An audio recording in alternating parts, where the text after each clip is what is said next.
Here we go, and action. Even as a child, Lee Daniels knew he was different from other kids. So after navigating the rough streets of Philadelphia and the stern rule of a disapproving father, Lee moved west. Once there, he found a world laced with both opportunity and mortal struggle. So how did this gay black man shatter stereotypes in Hollywood Right here, now, pause, freeze. and overcome his own trauma to build a distinguished career that not only brought him prestige and success, but created a cultural phenomenon?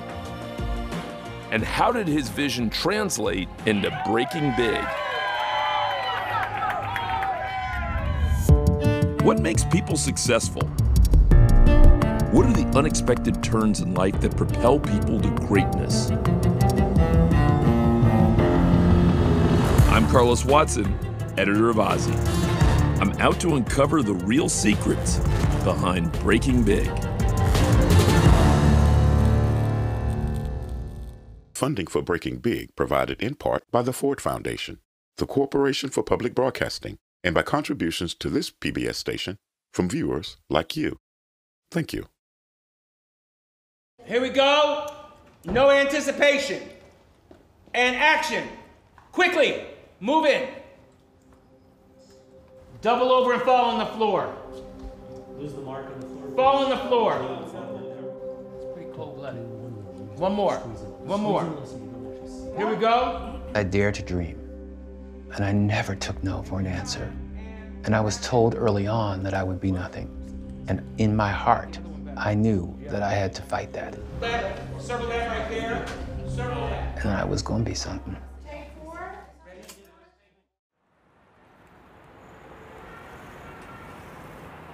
What's your favorite of all the projects you've ever gotten to do?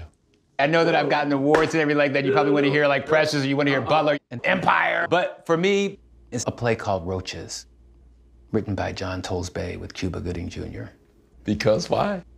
Because it was just about some boys that was in trouble. It reminded me of me.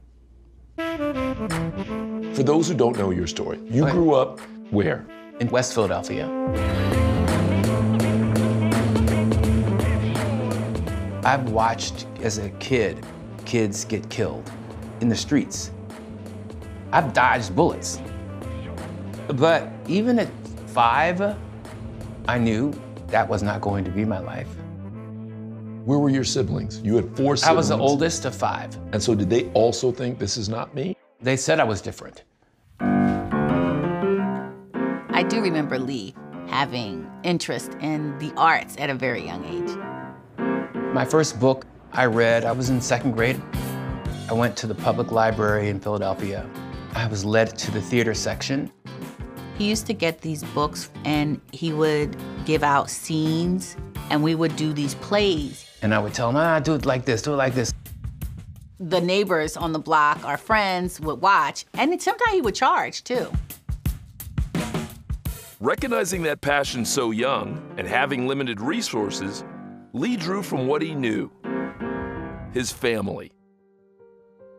I was interested in writing because my dad wrote. He wrote incredible poetry that I was fascinated by and wanting to be like him in that regard. My dad was a cop. He was 6'4", a boxer, and Muhammad Ali's bodyguard when he was in Philadelphia. He sparred with Muhammad Ali. Christmas came, and he had bought these boxing gloves. He greased my face up, and he put these boxing gloves on me and my brother, who was 3 years younger than me. And I just threw him down and played with the Barbie dolls. Lee would play with paper dolls. He would make me the best paper dolls ever. Your father, what did you take from him? I think he tried to be a good man. I think that I was a disappointment to him. He's violent, very violent. Towards you? Uh-huh. Did he regret it, you think?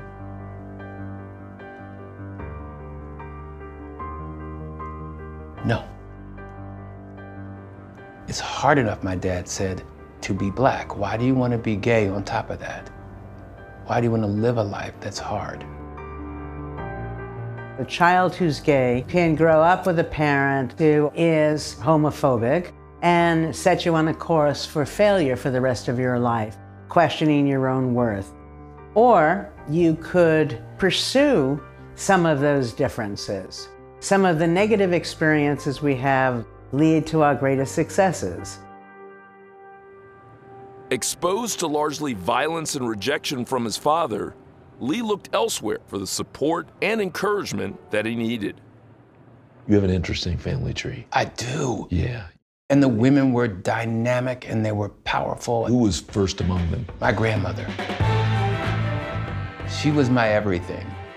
Grace H. Daniels was a very tough woman. She had one leg, but that didn't stop her from whipping our asses. Very early on, she said, "You know, you're a faggot." And I said, "What's that?" She says, "You'll find out.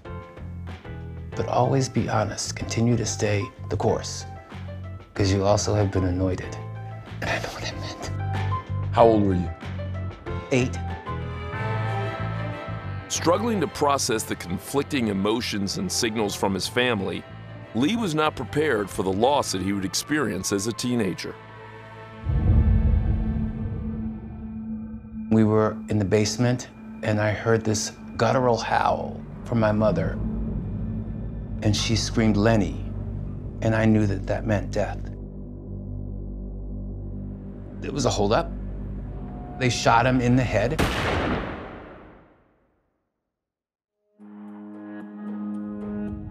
I think you die how you live. And he believed in violence.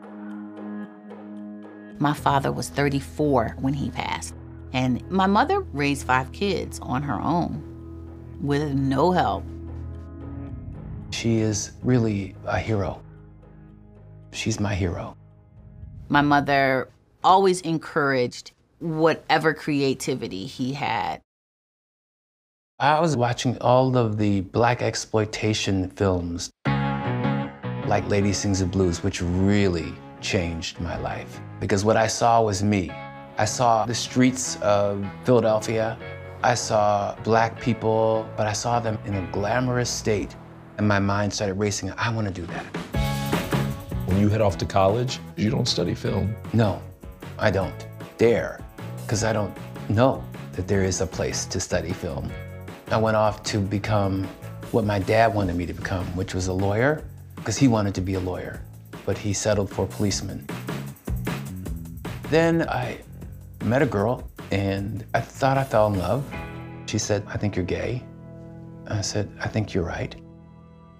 But I had suppressed it because, my dad told me that if you embarrass me, I will kill you. And I believed even after he died, he was coming back from the grave for me. So that's how much fear it was. I told her, I'm going to go to Hollywood. I want to write. I want to direct. She gave me $7, but I had a bus ticket, and I came to Hollywood. Like so many young people before him, Lee dropped out of college and headed west to chase his dreams in show business. I got off the bus, and I was homeless. You sleep on the street? I was sleeping on the streets. Okay. I wanted off the streets. So I ended up as a receptionist at this nursing agency. It evolved into a management position because I was really good on the phone. And then the big faith, something that changed my life, was saying, I don't want to work for the man. So I said, I'm going to open my own nursing agency from my home. I knew nothing of nursing either. So I sold 4 of their nurses. Before I knew it, I had about 100 nurses, and I made an enormous amount of money.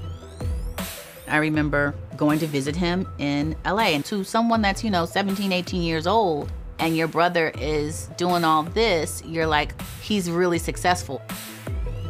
It was weird the first time I saw him interacting with other gay guys and all these people that he had befriended that was sort of like his family. I could see he was at ease. This was who he was. And then AIDS hit. Lee and I talked quite often about how we both ended up in Hollywood just as AIDS had started to eviscerate our creative community, and the pain of watching everyone we know die. My lovers were dying around me. My best friends were dying around me. For me, it was a matter of time that I was gonna die. So I was gonna go into bathhouses and go into seedy places, and You were pursuing death. I didn't wanna be around. And you never contracted. No, How? I don't know. I don't know. To see death over and over and over and over again, and to see friends and to see their families not embrace them, because that wasn't just about dying. Their families weren't taking them in. It was a very dark time. We became a family. So I said, let me go out and do drugs. Did drugs help you? It helped ease my pain. Lee Daniels arrived to Hollywood with a hope and a dream, and probably because Lee is a Black gay male, he's used to riding waves. He understands keenly, that life is full of ups and downs, and that the ups prepare you for the downs and vice versa. It's learning how to be resilient, knowing how to be purposeful, knowing how not to break, and to always keep moving forward. In the midst of this national epidemic and Lee's own impending downward spiral, a chance encounter would reignite Lee's lifelong desire for storytelling. How do you finally actually get into entertainment? So I was 24, and there is a guy that comes in to the nursing office to pay for his father, but they didn't know I was Black. He was befuddled as he says, "You're taking care of my father." And I go, "Well, I'm not taking care of your father, but it's my company." Well, the gig was up. I had my Newport in my mouth, He was fascinated by it. He said, "What do you really want to do?" And I said, "I really want to get in the show business." And he said, "Well, I'm a producer." I said, "How do I do it? What do I do?" He said, "You want to come work for me?" And I go, "Okay." He said, "You come to work on the set and you get to learn the business." I said, "Okay." I became a PA on the set of Warner Brothers, and it was Purple Rain. And I had my Newport and my Armani and my Porsche, and I went to work as a PA. Did they know what to make of you? No! No one knew what to make of me. What did they think I didn't know what to was make of going me. Prince liked me. Over the next few years, Lee charmed and hustled his way deeper into Hollywood. And after selling his nursing agency for north of $2 million, Lee found his niche, working in casting. That was when the relationships he built with actors would inspire the next phase of his career. I know the Lee Daniels, who was a manager when I was an agent. I had an eye for talent, and I said, I'm gonna find him jobs. You do well at it? Oh yeah. I was in love with what it was that I did. Sometimes we would share clients. Sometimes he would sign a client behind my back, and we would fight like cats and dogs. I took no prisoners. No was not an option for me, and I was gonna make sure that they were working. And so that really disrupted Hollywood because there wasn't nobody like me that was getting people work. With a firm grasp on the Hollywood landscape, Lee's family would once again come back into the picture, and his life would take another major turn. My brother called me and he said, I'm gonna go to jail. My girlfriend's having kids and she don't want them. Will you take them? No. I hung up on his ass and I was like, bye. Sure enough, in Philadelphia, January 6th, they were 2 days old. Ding dong. My mother opened the door and the girl dropped 2 bassinets off and took off. And my mom called me up and said, listen, you either gonna come get these kids or I'm calling social services. And my partner really wanted them. I didn't really want them. And then I was still on drugs. When they were maybe 11 months old, I was out to the drug man. I walked 2 blocks down the street and realized that my kids were in the house and I'd left them there. I said, oh, what am I doing? I think my niece and nephew was really the turning point. I think when he decided that he was going to raise the kids, that he had to be there for the kids. And that was the end. You've been better ever since. Yeah. I thought I was saving their lives, and they really ended up saving mine. After getting a handle on his addiction and embracing his new role as a father, Lee was back on track. Clear with purpose, he would package a script, director, and cast for the studio Lionsgate, and finally produce a film of his own. I put together a great group of actors that trusted me, and we were going to do a film called Monsters Ball. I was going to direct, but I was too afraid to. Why were you afraid? I knew how to work with actors, but I didn't know anything about the techniques, and I wasn't ready. So I went off to the races, and I produced it. Transitioning from management to producing was an easy transition for him. He knew actors, he understood story. It was bound to happen. Did you think it was going to be a hit? No, I never think of things being hits. But then your first movie, you hit it out the park and you are responsible for the first African-American woman winning an Oscar ever. I think that changed the trajectory of what it was. That I knew for sure, this is my lane. It gave me the confidence to inevitably direct Precious. He had Precious for a very, very long time. I remember him making me read the book. It was based on the novel Push, and the writer didn't want to give up those rights. He had to ask and ask and ask. Lee doesn't get what he wants all the time. Sometimes it's a fight. When he wanted to make Precious a movie about a dysfunctional Black abusive family and a teenager with AIDS and a baby, that's an impossible movie to get made. One financier believed in Lee's passion, believed that this story told through Lee's lens, that the world would be capable of cherishing it as it ultimately was. His ability to find human pathos, pain, and also humor in people like Precious, multifaceted, not perfect, highly flawed, like all of us, is, one of his great skills. When I came to Hollywood at first, I was embarrassed about where I came from. And it wasn't until I embraced my Blackness, my gayness, that I thrived. Precious was just so well received in Cannes. It had a standing ovation, like a 15-minute standing ovation. And he was so happy.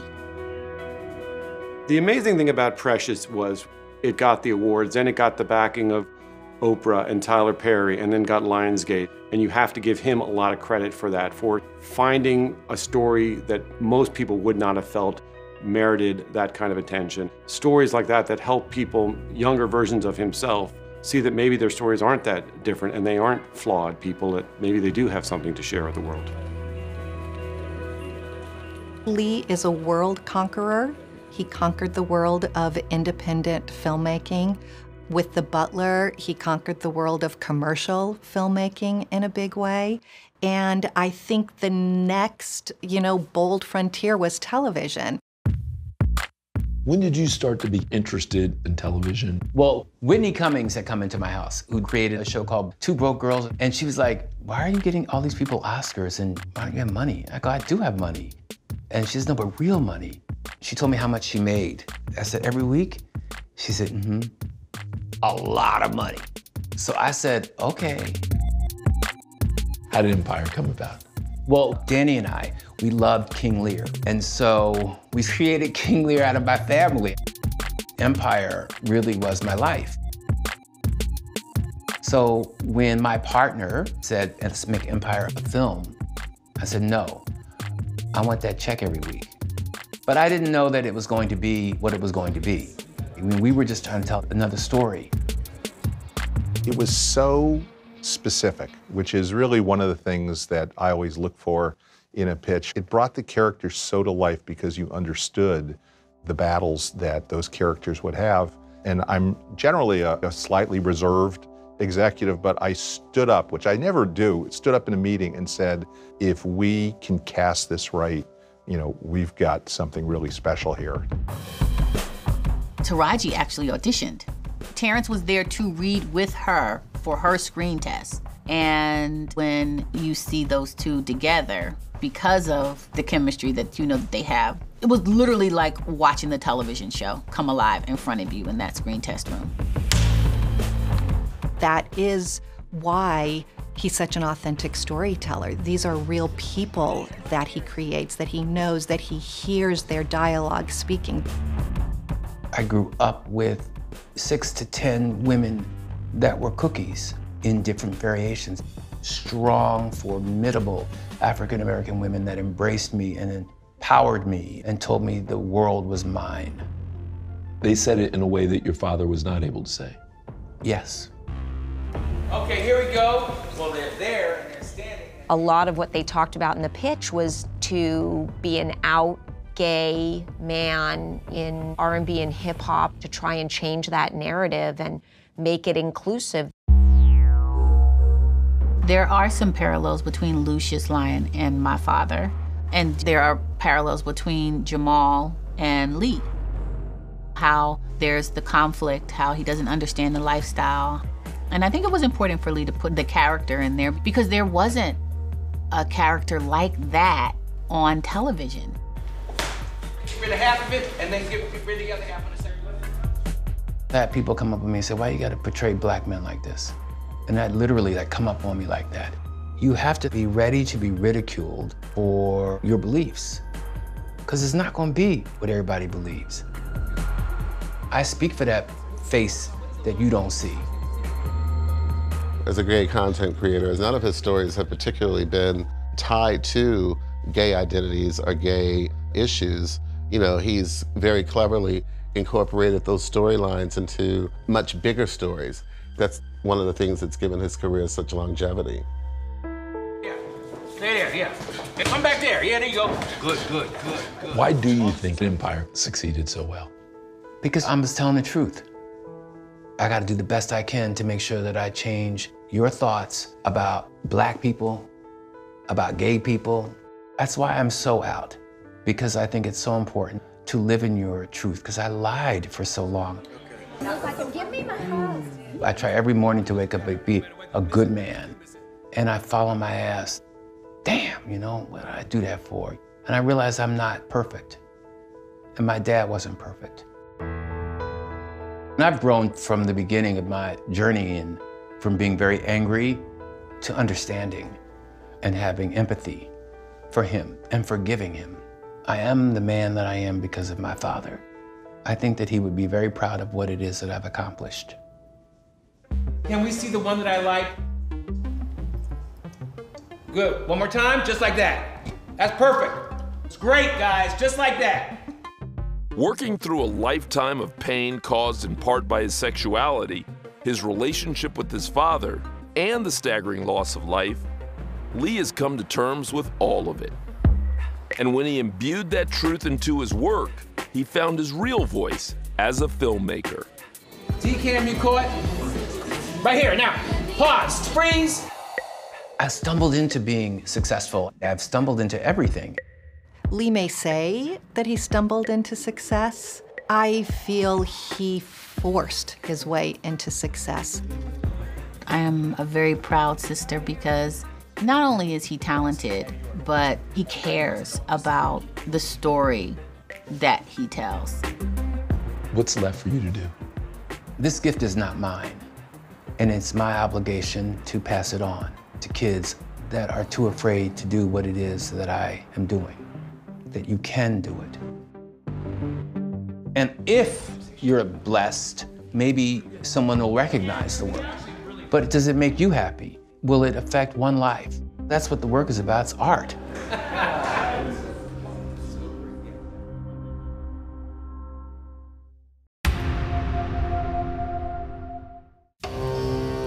I'm a mom, I'm a journalist, I'm a former Miss America, and like millions of other American women, I'm a survivor of sexual assault and sexual harassment. There was all this publicity surrounding the lawsuit with Fox. They told me that my career was going to end in the television business, and it wasn't my choice. We knew what Ailes was capable of. It was all-out war. I was directing Oprah on the set of The Butler, and it was like a Bad Lucy episode. What are you doing? You're ruining the scene. And Forrest is like nudging me like, you know, like, what? I go, Oprah, what is the matter? She says, well, I haven't done laundry in a while. What do you mean you haven't done laundry? And I'm screaming, the crew's like, you know, like, and I realized that I was even in the situation that I'm directing Oprah Winfrey. I think of that as a blessing.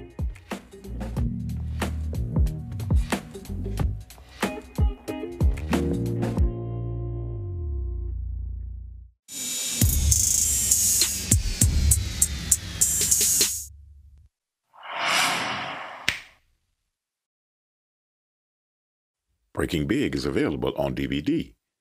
To order, visit shop.pbs.org or call 1-800-PLAY-PBS. This program is also available on iTunes.